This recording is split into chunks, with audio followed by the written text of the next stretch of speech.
Salut les petits otageeks. Alors pour cette première revue, je vais vous parler donc du DX9 Invisible, donc un third party en hommage au G1 Mirage, donc Transformers pour lequel j'ai toujours eu beaucoup d'affection. Voilà, donc je vais vous parler de cette petite merveille qui m'avait fait tilt dès les premiers screenshots l'année dernière, hein, le gros Mokori, on va dire. Donc voilà, je l'ai reçu il y a quelques mois, j'en suis vraiment super satisfait, donc je tenais à vous faire partager un petit peu mon petit coup de cœur. Voilà, donc pour commencer cette revue, on va faire un petit peu comme tout le monde, on va parler donc du packaging. Donc on se retrouve avec quelque chose d'assez basique, assez ordinaire, mais néanmoins très très bien fini, le côté un peu rétro, la première fenêtre toute glossy, du plus bel effet, qui nous met déjà en appétit hein, sur le produit qui nous est destiné. Voilà, on retrouve sur la tranche donc l'année de la création de cette JS11, donc 1979, l'un des pilotes donc les plus connus qui est Jacques Lafitte, hein, qui a participé à pas mal de courses au volant de cette voiture. Le symbole mythique de la gitane. Voilà, juste au dos, on se retrouve avec un petit schéma, donc le logo, le slogan classique des X9, le petit schéma du véhicule, façon un peu dessin technique. Au dos de la boîte, voilà, sur la nouvelle tranche, on se retrouve avec plus ou moins le contenu du box, donc le Mirage en question, ces deux armes, voilà, celle-ci, ça par contre ce n'est pas fourni dans la boîte, donc moi je pensais que c'était un petit subterfuge, un petit système donc qui permettait de se placer au-dessus de Mirage hein, pour faire comme dans le cartoon, le rendre invisible ou du moins lui donner cet aspect. Bon, c'est pas le cas, c'est juste pour faire beau. Voilà. L'intérieur de la boîte, somme toute classique, on se retrouve avec la petite carte, voilà, la petite carte d'identité, je sais pas si on va bien la voir. Je vais essayer de me rapprocher un petit peu. Voilà, donc en plastique glossy également. Vos petits joujoux. Voilà, j'ai vraiment des problèmes de zoom. On se retrouve au dos avec ses specs. Donc on peut voir qu'il est plutôt très skillé dans son ensemble. Voilà, très bon skin. Voilà, on voit déjà un petit peu mieux. Bien représentatif de l'esprit combatif du robot en lui-même. Et on a aussi donc ces deux petites armes. Donc c'est celle-ci donc qui est son fusil à dard explosif. Donc il a la capacité en fait de lancer des petits projectiles, des petits dards capables de transpercer les armures et des Decepticons, parce qu'il faut dire que des fois c'est des sacrés petits cons. Voilà, donc un produit. Voilà, je sais pas si on va bien. C'est Silver, j'aime beaucoup. Et puis donc son canon, donc son fameux projecteur holographique que voici. Voilà, celui qui lui permet donc de devenir invisible, de générer des hologrammes ou encore de modifier son apparence. Voilà, avec un joli chrome hein, comme pour certaines parties de la voiture. Voilà, deux petites pièces. Et puis la fameuse notice que tout le monde s'en fout. Paperasse classique avec les éléments à transformer surlignés en rouge. Donc c'est sympathique, mais bon, ça sert pas à grand chose, d'autant plus qu'il y a 2-3 petites choses à savoir qui ne sont pas indiquées dans la notice comme souvent. Voilà. Petite comparaison à présent avec son homologue G1, le fameux et l'authentique Mirage. Donc voici, qui est plus très frais. Hop. Comme on peut le voir, qui a connu pas mal de guerres, mais qui est toujours là, le petit pépère. Voilà, donc on se retrouve avec les petits points communs, hein. Le 26, le gitane, voilà les spellers que je n'ai plus malheureusement sur mon vieux J1. Voilà, très similaire dans l'aspect, dans le style, une bonne reproduction, bien respectueuse de la Ligier d'origine. Voilà. On peut faire également un petit comparatif rapido avec son homologue classique RTS de 2006. Là, on va retrouver les éléments principaux. On dit que celui-ci a un cockpit fermé. Voilà. À savoir, la petite chose assez sympathique, c'est que les transfos sur les deux véhicules sont sensiblement identiques. On retrouve pas mal de points communs. Donc bon, voilà, on a un produit qui reste cohérent dans la transformation, dans son esprit, dans son look. Un petit comparatif à présent pour voir un petit peu ce que ça peut donner à l'échelle Masterpiece. Donc on voit bien que les deux véhicules s'assemblent, se marient plutôt pas trop mal. Bon, la Ligier était peut-être un chouïa plus grosse. Il faut dire que les F1 de l'époque, c'était des beaux petits monstres aussi. Voilà. Un produit de bonne qualité. Au petit passage, le petit clin d'œil, hein, Jian. Voilà, sans doute Reprolable se fera un plaisir de se faire des petites coucougnettes en plus en or pour proposer un produit un peu plus fini au niveau des stickers. Voilà, donc le Masterpiece qui colle très bien. Je vous montre un peu maintenant l'engin de plus près. Voilà, superbe véhicule. On peut apercevoir donc le petit fauteuil. Pas de volant, on a juste à faire au dos de sa tête, mais bon, c'est pas non plus la mer à boire. Voilà, quelque chose que j'aime beaucoup, qu'on n'a pas très souvent sur les Masterpiece ou sauf sur des gros véhicules, c'est à savoir donc des pneus gomme, des vrais pneus gomme, comme sur nos vieux G1 d'époque. Ça j'aime beaucoup. Voilà, un joli spoiler avant, tout chromé, hein, du plus bel effet. Les ventilations, les prises d'air également chromées. Le moteur, voilà, chromé lui également. Bel effet, ça ressort plutôt pas mal hein, sur le bleu nuit. Et le spoiler arrière, pardon, lui aussi chromé. Voilà. Ça j'aime beaucoup. Hein. Si vous êtes comme moi des amoureux du chrome, vous allez pouvoir vous faire plaisir. Les jantes, une jolie finition dans l'ensemble. Voilà. Le dessous de la voiture, bah voilà, on voit qu'il n'y a pas de pièces trop apparentes. Si on compare avec le Sideswipe toujours, voilà, on se rend compte que c'est à peu près la même chose. Hein. On n'a pas de gros vides d'air, de gros trous, de choses disgracieuses, tout passe bien. Voilà. Au niveau des roues, voilà, on se rend compte qu'il est plutôt vif, bon roulement, bien souple. Ah, ça j'aime beaucoup. Petite chose aussi, hein, comme pour les Transformers en général, il est possible, lorsque l'on rabat le fauteuil, d'insérer ses guns. Alors on peut le faire qu'avec un seul flingue. Voilà. Allez savoir pourquoi, mais bon. Il le propose, donc bah pourquoi pas. Moi personnellement je trouve ça un peu couillon, mais bon. Il le fait. Voilà.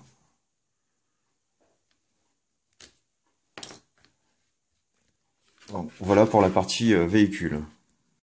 Donc on va passer à présent sur la partie transformation. Donc rien de trop compliqué. On va soulever cette petite partie-là. Voilà. La prise d'air. On va légèrement, voilà, pour marquer au passage les articulations bien rigides qui nous promettent à l'avance un bon maintien. Rien qui bouge, rien qui flotte, rien qui balance. Ça j'aime beaucoup. Voilà, donc on a les jambes dépliées. On rabat les spoilers arrière pour former les pieds. Ensuite, juste ici, on va faire une rotation de cette pièce-là, de façon à ce qu'on obtienne un jour suffisant pour venir engager, voilà, n'ayez pas peur, le pneu arrière. Et ensuite, moi, je rabaisse directement cette pièce-là, de façon à bien bloquer le pneu, pour une meilleure adhésion en mode robot. Même chose ici. Donc, je rabaisse cette pièce-là. Je clipse et je serre. Voilà. Là, on se retrouve avec nos deux pieds prêts à la Télétransformers. Donner des petits coups de pied au cul aux petits Décepticons. Ensuite, on va attaquer donc la partie des bras. Donc pour cela, on baisse au niveau de son slip. Voilà, c'est comme ça que j'appelle ça. Hein. On plie la quéquette. On vient sortir les avant-bras.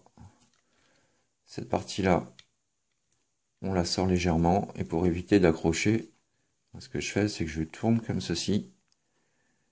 Et je viens engager le bras. Même chose ici.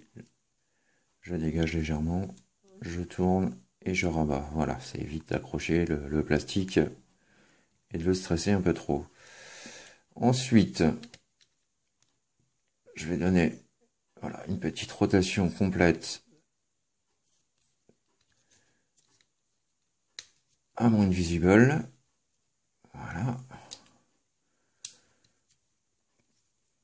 Ensuite, on a ces deux petites pièces-là, donc assez bien étudiées, donc ils viennent se déplier, se rabattre comme ceci.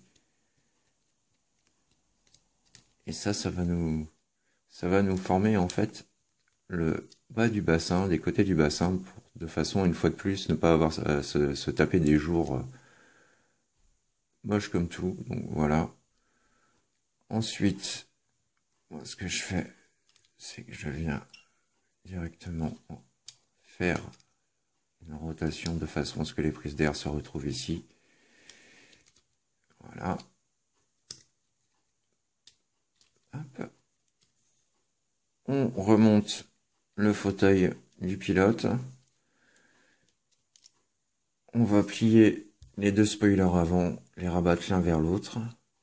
Et ensuite les rabattre à nouveau.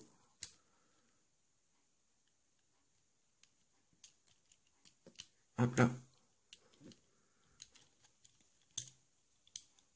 Comme ceci. Et le clips. Voilà. Donc, quasiment tout est terminé. On remonte les pneus. Hop. Les bras. Alors là, petit. Par contre, pour les bras, vous voyez, j'aurais bien aimé avoir une petite plaque là qui viennent se refermer, se reclipser par-dessus les mains. Il y a le même souci sur Bumblebee, mais bon, sa petite taille rend ce côté plus qu'excusable. Là, bon, je trouve que pour l'échelle du personnage, c'est un peu dommage. Ensuite, hop, on ramène vers l'avant le slibard. On va venir séparer ces deux petites pièces-là qui vont former sa ceinture. Et voilà, on a notre beau pépère Invisible ready for the battle. Regardez-moi ça si c'est pas joli. Voilà, donc le mode transformation terminé. Donc voilà la bête.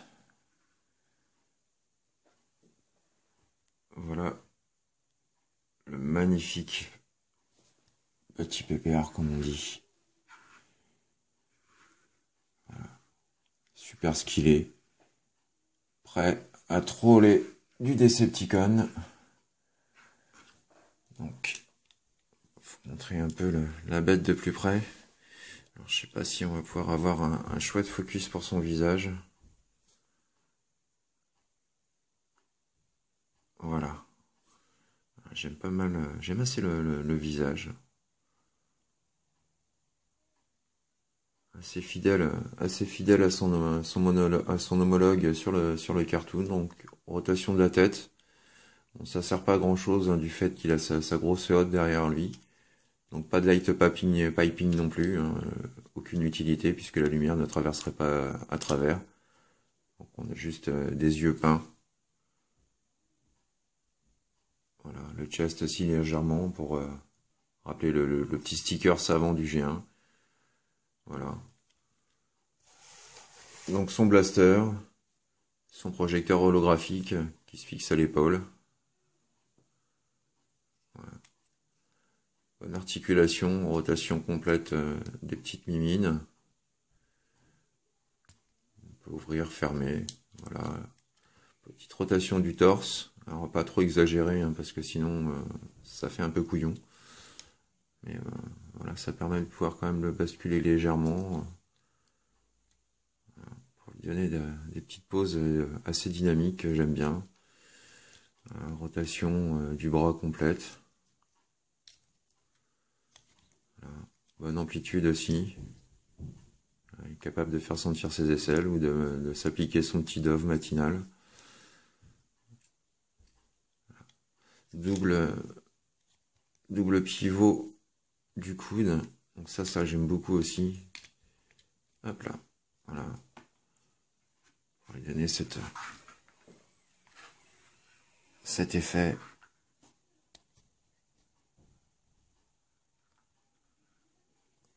Ça c'est pas mal aussi. Voilà. Rotation des cuisses, les jambes. Comme on peut voir, il n'y a pas de ratchet. Par contre, les ball joints sont vraiment bien rigides, bien fixes. Voilà. Donc un bon kick. On peut plier aussi complètement la jambe. Et pareil. On a le droit de se permettre quelques petites fantaisies. J'ai oublié également là, les petits panneaux. Voilà. Si on veut cacher ce côté disgracieux du jour, on est juste à les rabattre. Je suis désolé, je vais me flageller 10 fois pour me faire pardonner. Vous inquiétez pas. Voilà. Là, on a quelque chose d'un peu plus propre. Les pieds également, donc en mouvement. Bon, ça c'est plus dû à la transformation.